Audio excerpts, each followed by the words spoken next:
Assalamu alaikum. Good morning. Your Excellencies, honorable guests, ladies and gentlemen, on behalf of the Department of Economic Development of Dubai, I, Yunus Saif, welcome you all for the first DED Talks, which marks the launch of an idea exchange platform for thought leaders and decision makers from the public and private sectors from across the world. Today, we will listen to a number of local and international experts on the latest economic trends and updates. But first, I would like to invite His Excellency Sam Al-Gimzi, Director General of the Department of Economic Development, to deliver his speech. Welcome on stage.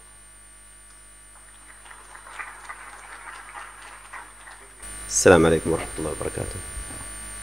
أصحاب السعادة، السيدات والسادة الحضور الكريم، السلام عليكم ورحمة الله وبركاته. يسعدني اليوم أن أرحب بكم باسم دائرة التنمية الاقتصادية ومؤسسات على تشريفكم بالحضور اليوم، حيث نطلق مبادرة جديدة باسم حوارات اقتصادية أو حوارات اقتصادية دبي.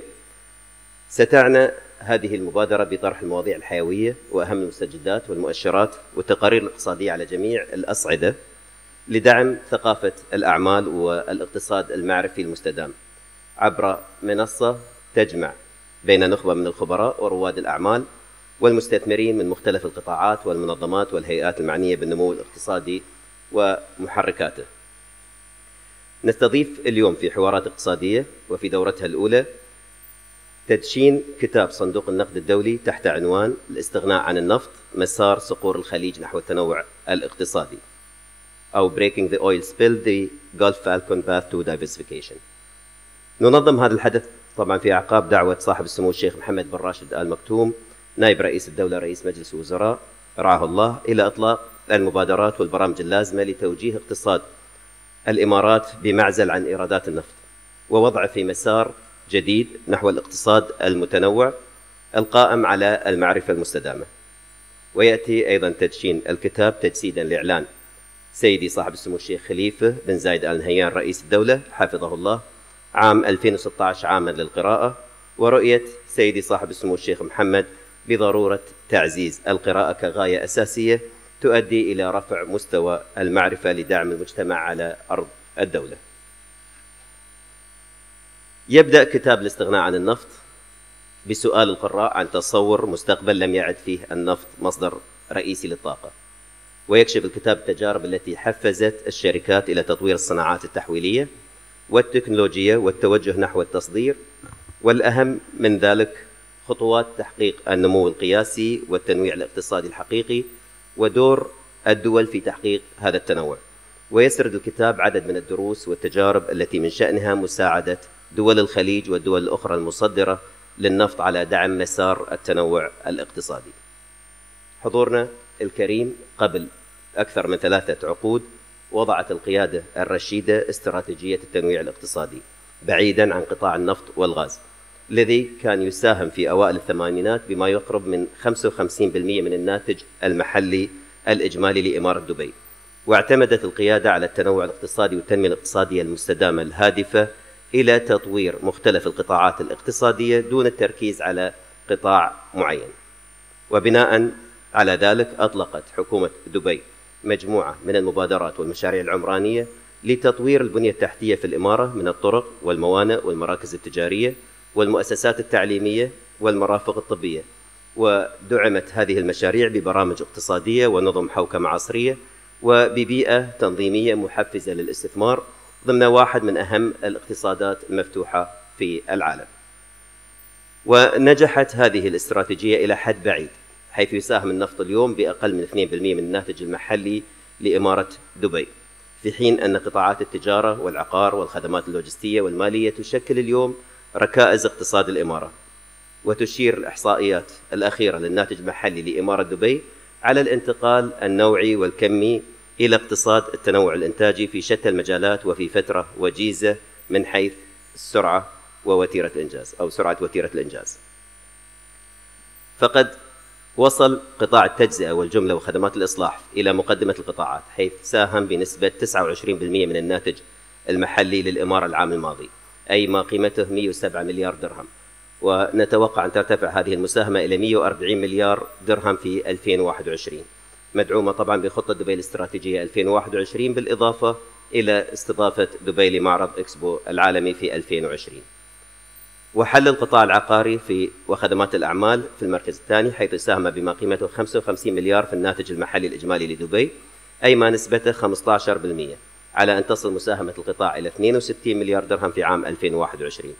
وحل قطاع النقل والتخزين والاتصالات ثالثا بنسبة 14.8، أي ما يعادل 54 مليار درهم، على أن ترتفع مساهمة القطاع إلى 15.7 بما يعادل 80 مليار درهم بحلول عام 2021.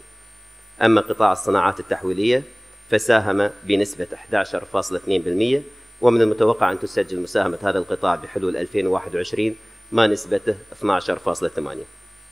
كذلك استقبلت الإمارة في العام الماضي 14 مليون سايح، مما أسهم بنسبة 5.6% في الناتج القومي للإمارة بما قيمته 20.9 مليار درهم، مع توقعات بارتفاعها إلى 5.8 بحلول عام 2021، أي ما قيمته 29.5 مليار درهم. ودعا هذا التحول صندوق النقد الدولي ليصف دولة الإمارات العربية المتحدة في عام 2015 كواحدة من أكثر الاقتصادات تنوعاً وتنافسية في منطقة الشرق الأوسط.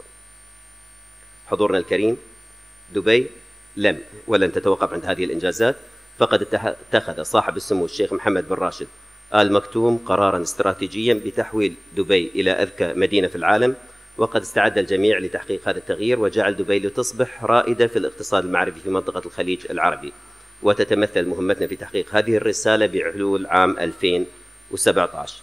كذلك حققت دبي أولى أهدافها كعاصمة للاقتصاد الإسلامي، وتصدرت أكبر سوق للصكوك الإسلامية عالمياً، متجاوزاً جميع العواصم الاقتصادية المنافسة بما فيها مراكز لندن وماليزيا وأيرلندا خلال عامين فقط. وزاد إجمالي الصكوك الإسلامية المدرجة في أسواقها من 26 مليار درهم سابقاً إلى 135 مليار درهم في 2015 حسب تقرير أصدرته تومسون رويتر أخيراً. أود أن أؤكد هنا أن تجربة دبي في التنويع الاقتصادي قد أصبحت مثالاً يحتذى به في المنطقة، وإن شاء الله تستمر الجهود في هذا الاتجاه نحو تحقيق اقتصاد قائم على المعرفة بما يضمن الارتقاء بمعايير المعيشة على نحو المستدام. أرحب بكم مجدداً وأتمنى لكم دوام التوفيق والنجاح، والسلام عليكم ورحمة الله وبركاته. Thank you, Your Excellency. Ladies and gentlemen, what we have for you next is the presentation of a new book from the International Monetary Fund titled Breaking the Oil Spill, the Gulf Falcon's Path to Diversification. This book is of special relevance to our topic of discussion today, and our next speakers will tell you why. I'm pleased to invite Mr. Osama Kan'an, Director of the International Monetary Fund Center for Economics and Finance, for a short introduction on the book. Please welcome on stage. And also, please make sure you interact with the DED using the hashtag DED Talks. Thank you. When over 2 years ago, the IMF Center for Economics and Finance held a conference to discuss issues related to economic diversification in the oil exporting countries, many questioned the timeliness of the conference. Why would we hold a conference in 2014 when the price of oil per barrel was $110? And many of them questioned the wisdom of doing so. We have brought together at that time economists, historians, political economists, policymakers to discuss the path toward diversification. And one of the arguments that have been made at that time is that it is important to start the actions and the implementation of the core reforms well in advance of the time when it becomes necessary, when the crisis actually hits. And so since that time, we have been, and the scholars that were involved have been working together under the leadership actually of two eminent scholars, an IMF economist, Fuad Hassanov and Reda Sharif. And the product of all these efforts have been a book on economic diversification, which actually is going to be presented today. Now, the importance of the event is that the Department of Economic Development, under the leadership of Sam al-Gimzi, and had a major role in advancing the importance of the book and actually encouraging an important debate. And so I'm very grateful for the Department of Economic Development to have brought together eminent scholars, policymakers, and to give the opportunity for the IMF and for the Arab world in general to actually discuss the importance of reforms to lay the stage for diversification, to learn from country experiences. I think it is really a very important contribution of the ED, and I would like to really thank the government of Dubai for hosting us.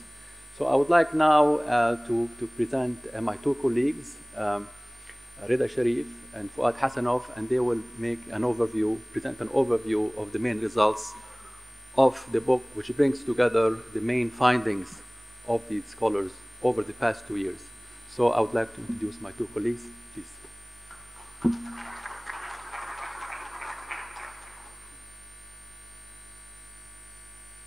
We'll sit here and I guess talk about the book so we can see the slides that we're talking about.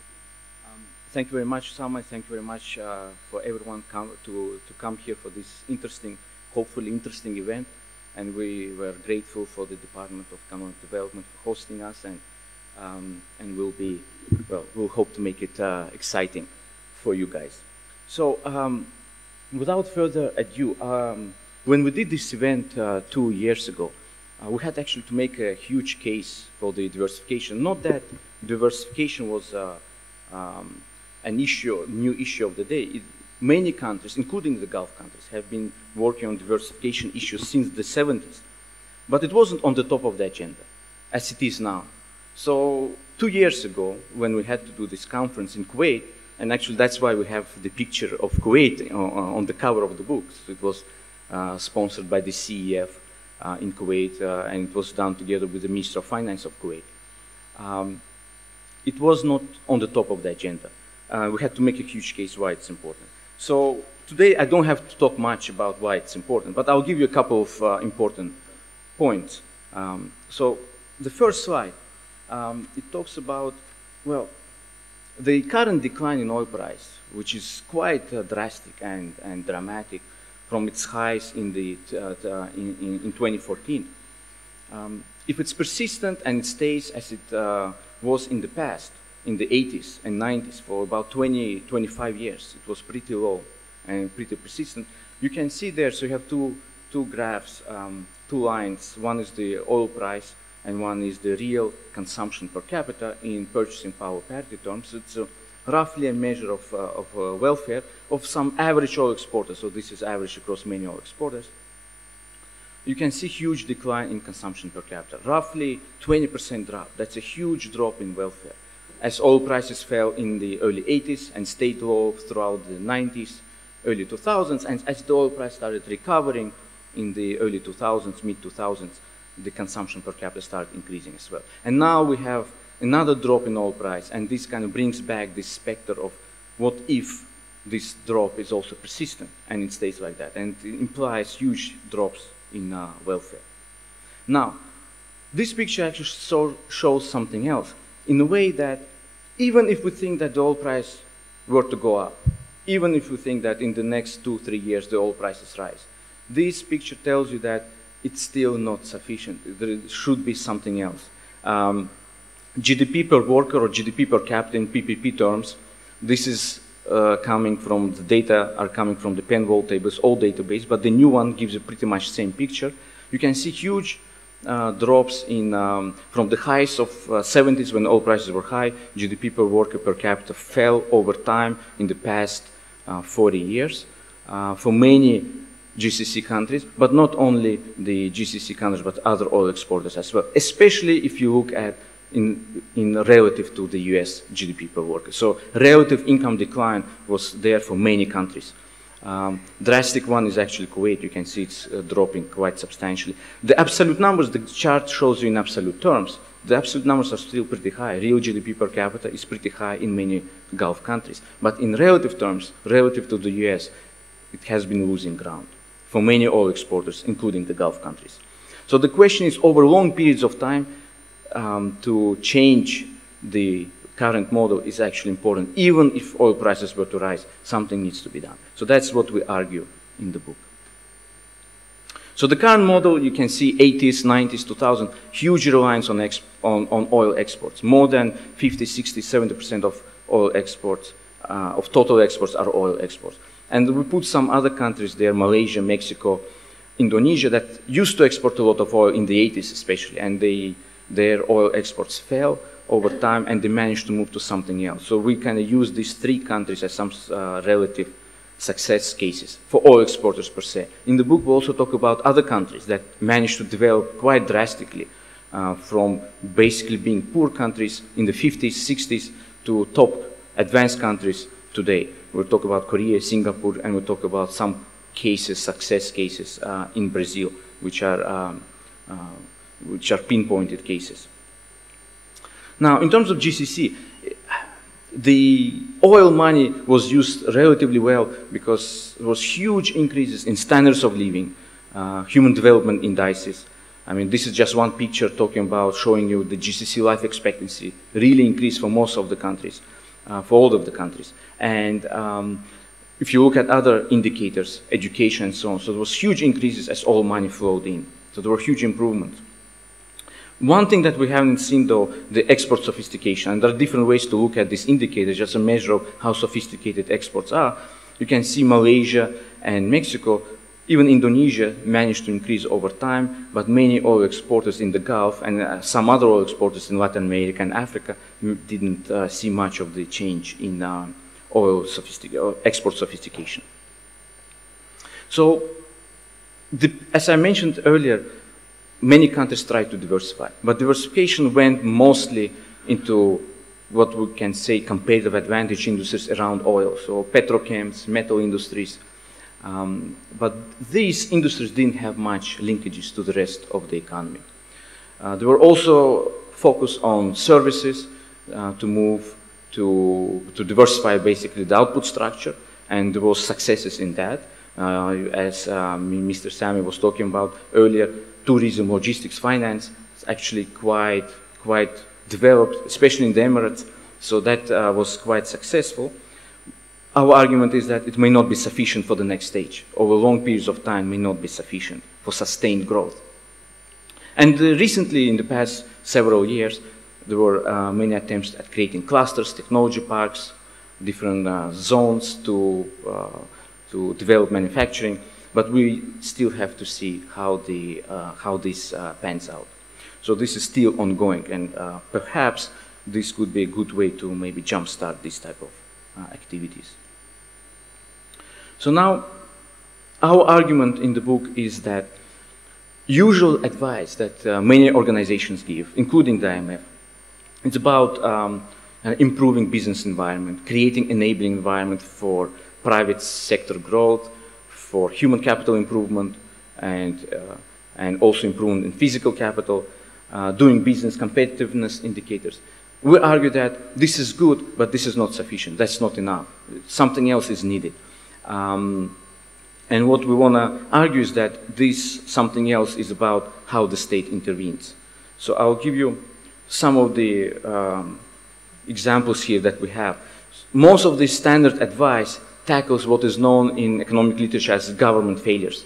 You know, you have high inflation, you don't have good regulations, bad business environment, and so on. So the government can actually fix these things relatively well if they just do that. Now, if you look at the Gulf countries, most of them do relatively well. Actually, some of them do really well in many of these indicators, so doing business indicators, competitiveness indicators. So some of the, I'll show you a few pictures. This is doing business versus competitive indicators. You can see right-hand corner.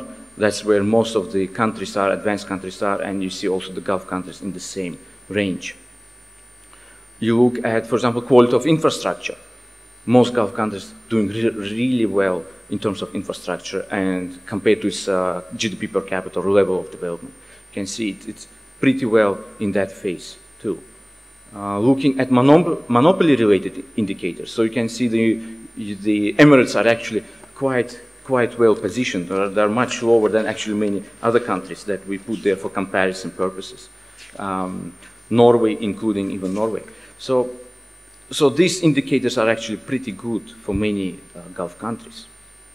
Burden of customs procedures. You can see again, Emirates is one of the best across these oil exporter comparator countries. So tackling government failures, that's the argument that improving institutions, enabling business environment gives you some room for growth, but we argue that it's not sufficient. And a good example is actually Norway, because if you think about institutions, enabling environment, and so on, well, Norway is one of the top countries in this sense. But once you start looking at their manufacturing, their wages, very high wages in manufacturing, their unit labor costs increased substantially in the 2000s as oil prices went up. They don't work as much anymore, so they almost have 4-day work week. You have a lot of expats, like Swedes, working in many service industries.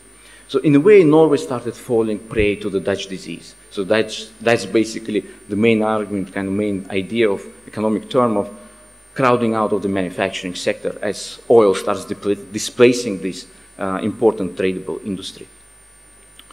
So Norway is falling prey to Dutch disease as well. And you can look at export sophistication. Norway has been declining over time, compared to Denmark, which kind of stayed at very high level, which is also right there next to Norway.